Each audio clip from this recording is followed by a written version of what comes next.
तो स्वागत है आपका हमारे इस नए वीडियो में। आप सभी का मैं हार्दिक स्वागत करता हूँ एडवांस एक्सेल मास्टरी के कोर्स में, इस न्यू वीडियो में। आज हम लोग इस न्यू वीडियो में बात करेंगे लॉजिकल फंक्शंस के ऊपर। तो लॉजिकल फंक्शंस क्या होते हैं, और इसमें हम लोग तीन फॉर्मूलाज के ऊपर बात करेंगे और तीनों फॉर्मूला का मैं आपको यूज करके बताऊंगा। तो लॉजिकल फंक्शन सबसे पहले क्या होते हैं वो जान लेते हैं। Logical functions are used to compare more than one condition और multiple conditions. It returns the results as true or false by evaluating the arguments.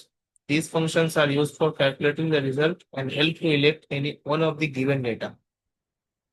तो देखिए हमारा तीन शीट है यहाँ पे। if फंक्शन है, if फंक्शन टू है और if एंड फंक्शन है। इन तीन फंक्शंस को मैं आज यूज करके बताऊंगा और कैसे इसका आउटपुट निकल आता है वो भी मैं अच्छे तरीके से समझा के बताऊंगा। तो इफ फंक्शन जो होता है वो लॉजिकल फंक्शंस का सबसे मेन पार्ट होता है और बहुत ही most important, most commonly use किया जाता है। तो सबसे पहला मेरा शीट वन है। पहले शीट में आप देख सकते हैं कि यहाँ पे कुछ डेटाबेस दे रखा है मैंने। इस डेटाबेस में कुछ स्टूडेंट्स के नाम भी है, सेक्शंस भी है और साथ में तीन सब्जेक्ट्स हैं। तीन सब्जेक्ट्स में यहाँ पे मेरा मार्क्स दिया गया है और उसके अकॉर्डिंग मुझे ग्रेड निकालना। बट ग्रेड का क्राइटेरिया क्या होगा, मैंने यहाँ पे क्वेश्चंस दिया हुआ देखिए। Find out the grade by using if function using criteria. क्या क्राइटेरिया है?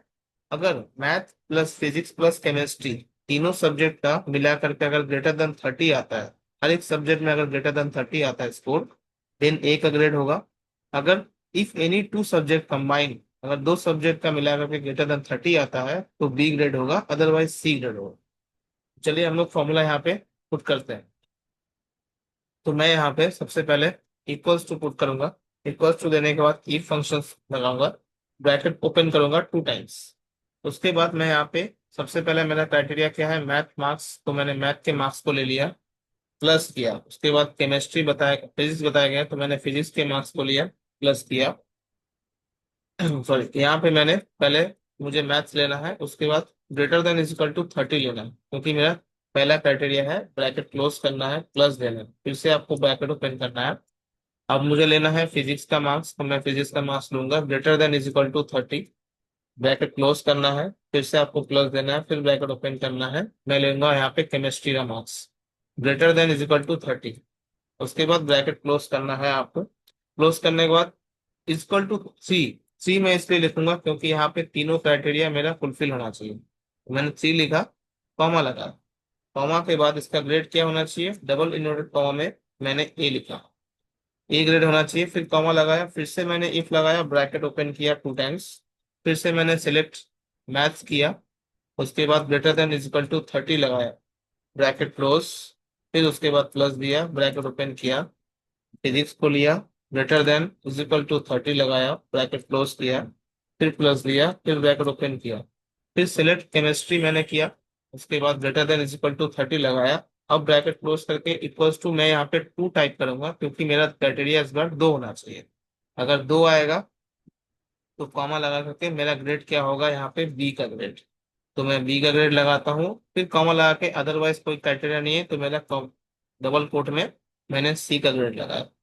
उसके बाद ब्रैकेट को क्लोज किया और एंटर प्रेस करते ही आप देख सकते हैं यहाँ पे मेरा ग्रेड बी आ चुका है। बी इसलिए आया क्योंकि यहाँ पे मेरा क्राइटेरिया दिया गया था कि math plus physics plus chemistry तीनों सब्जेक्ट्स में मेरा 30 प्लस स्कोर होना चाहिए। बट यहाँ पे मेरा 30 प्लस स्कोर तीनों सब्जेक्ट्स में नहीं है। मेरे को फिजिक्स में 26 मिला है, तो 26 में मीनाक्षी देवी जो स्टूडेंट्स है उन्हें 26 मिला है। तो यहाँ पे अगर मैं 33 कर देता हूँ तो आप देख सकते हैं एक ग्रेड यहाँ पे हो चुका है। तो क्राइटेरिया के अकॉर्डिंग किस तरीके से ग्रेड निकालना है बाय यूजिंग इफ फंक्शन, आप यहाँ पे देख सकते हैं। इस फॉर्मूला को आप यहाँ पे यूज कर सकते हैं अच्छे तरीके से और वीडियो को पॉज करके आप यूज कर सकते हैं। अब चलिए मैं दूसरे फंक्शंस की ओर बढ़ता हूँ। मेरा दूसरा शीट है if function two. If function two में आप देख सकते हैं मैंने यहाँ पे डेटाबेस रखा है कमीशन का टेबल, जिसमें मैंने सेल्स पर्सन का नाम दिया है, सेल्स अमाउंट का नाम भी, सेल्स अमाउंट दिया गया है और कमीशन दिया गया है। मुझे कमीशन का आउटपुट निकालना। तो सेल्स पर्सन में आप देख सकते हैं यहाँ पे बहुत सारे नाम है। उस नाम में यहाँ पे सेल्स सारे हैं, उन्होंने कितना कितना सेल किया है। तो सेल्स के अकॉर्डिंग मुझे कमीशन निकालना है। बट क्राइटेरिया क्या है, if sales amount more than 1 lakh then 2% commission. अगर किसी का सेल्स अमाउंट 1 लाख से ज्यादा है उसे 2% कमीशन मिलेगा। तो इसका फॉर्मूला मैं कैसे लगाऊंगा, चलिए मैं लगाता हूँ। Equals to if, bracket open करता हूँ, मैं पहले सेल्स अमाउंट को लेता हूँ greater than is equal to 1 lakh, क्योंकि मेरा यही क्राइटेरिया है। मैंने 1 लाख दिया, कॉमा लगाया। उसके बाद मैंने सेल्स इंटू 2% किया, क्योंकि मुझे सेल्स का 2% कमीशन चाहिए, कॉमा लगाया। अगर ये by the way value true है, तो लॉजिकल टेस्ट मेरा देख सकते हैं आप, ये लगाया वैल्यू ट्रू में B4, यानी कि आपका सेल्स अमाउंट इंटू 2% कमीशन उसमें कैलकुलेट होगा automatically. Value if false, value if false में मेरा क्या देना चाहिए, एक ऐसा मैं कोड दूंगा जिससे उसे मोटिवेशन मिले, ताकि किसी भी एम्प्लॉय ने या फिर किसी भी सेल्स पर्सन ने अगर 1 लाख की सेल्स अचीव नहीं की है, तो उसको एक मैसेज शो होना चाहिए, जो कि मैं डबल कोट में मैं लिखता हूँ यहाँ पे, वर्क हार्ड। कि अगर आप वर्क हार्ड करोगे तो आपका जो सेल्स है नेक्स्ट टाइम वो इम्प्रूव होगा। मैंने डबल कोट क्लोज किया, ब्रैकेट क्लोज किया, एंटर प्रेस करते हैं, तो आप देख सकते हैं यहाँ पे इनका अमाउंट है 1,40,802। इसका मतलब इनका सेल्स अमाउंट 1 लाख से ज्यादा है, तो इनका कमीशन हिसाब से निकल चुका है। अब हम लोग चलते हैं, देखिए यहाँ पे कुछ कुछ कमीशंस में देखिए किसी को कमीशंस मिला नहीं है, बिकॉज यहाँ पे वर्क हार्ड बता रहा है, क्योंकि इनका सेल्स अमाउंट 1 लाख से लेस देन 1 लाख से कम है, तो इसलिए इनका वर्क हार्ड मैसेज आ रहा है। अब चलिए हम लोग तीसरे फंक्शंस के ऊपर बात करते हैं, इफ एंड फंक्शन, क्योंकि इफ फंक्शन के साथ एंड का भी फंक्शन लगाया जाता है। तो यहाँ पे भी मैंने एक कमीशन टेबल दिया गया है। कमीशन टेबल में आप देख सकते हैं सेल्स पर्सन का नाम है, सीट कवर्स है, एलईडी लैंप है, एलॉय व्हील्स है, और टोटल सेल्स। टोटल सेल्स इनका कितना निकला है, तीनों को काउंटिंग करके उनके अकॉर्डिंग मुझे कमीशन निकालना है। बट इनका क्राइटेरिया क्या है, if sales amount is more than 50,000 for each product, यानी कि हर एक प्रोडक्ट में अगर सेल्स अमाउंट 50,000 से ज्यादा है, देन 2% कमीशन मिलेगा ऑन टोटल सेल्स। तो देखिए मैं यहाँ पे फॉर्मूला लगाता हूँ पहले, इक्वल्स टू इफ, उसके बाद ब्रैकेट ओपन करता हूँ, मैं यहाँ पे एंड का फंक्शन लगाता हूँ, क्योंकि मेरा यहाँ पे तीन क्राइटेरिया है।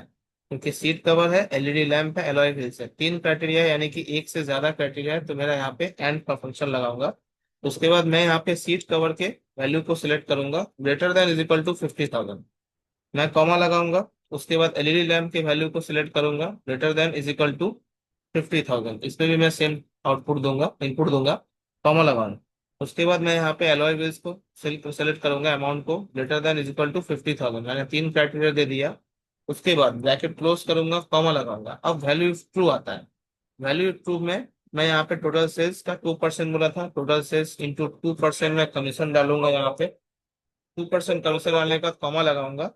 डबल कोट्स में अगर वैल्यू फॉल्स रहा तो मैं वर्क हार्ड वापस से लिख दूंगा यहाँ पे, जिससे उन्हें मोटिवेशन मिले, ताकि ये वर्क हार्ड करके अपना सेल्स इंक्रीज कर सके। ब्रैकेट क्लोज 2 टाइम्स और मैं एंटर करूंगा, तो आप देख सकते हैं यहाँ पे आपका पहला कमीशन जो है वर्क हार्ड आया। वर्क हार्ड इसलिए आया क्योंकि यहाँ पे तीनों क्राइटेरिया फुलफिल नहीं हुआ, बट सीट कवर में आपका 50,000 से ऊपर है, बट एलईडी लैंप और एलॉय व्हील्स में आपका 50,000 से ऊपर नहीं है, तो इसीलिए टोटल सेल्स में इनका कमीशन नहीं बनता है। बाकी इंप्लॉयज का अगर देखना चाहे तो आप देख सकते हैं यहाँ पे, देखिए किसी किसी का 50,000 से ऊपर है तीनों क्राइटेरिया में, तो आपका उनका कमीशन बन रहा है। अगर सपोज मैं इनका यहाँ पे 55,000 कर देता हूँ, और इनका एलॉय व्हील्स में भी मैं 65,000 कर देता हूँ, तो आप देख सकते हैं यहाँ पे इनका कमीशन जनरेट हो जाएगा। तो अगर आई होप आपको ये वीडियो अच्छा लगा होगा। तो लॉजिकल फंक्शंस को कैसे हमने किस तरीके से एक्सप्लेन किया, कैसे इफ फंक्शन को लॉजिकल फंक्शन में यूज करते हैं, कैसे इनपुट डालकर आउटपुट निकालते हैं एज पर क्राइटेरिया, जो भी आपका क्वेश्चन होगा। तो वीडियो को आप पॉज करके फॉर्मूलाज को नोट डाउन कर सकते हैं, देख सकते हैं, प्रैक्टिस कर सकते हैं। और तब तक आप देखते रहिए।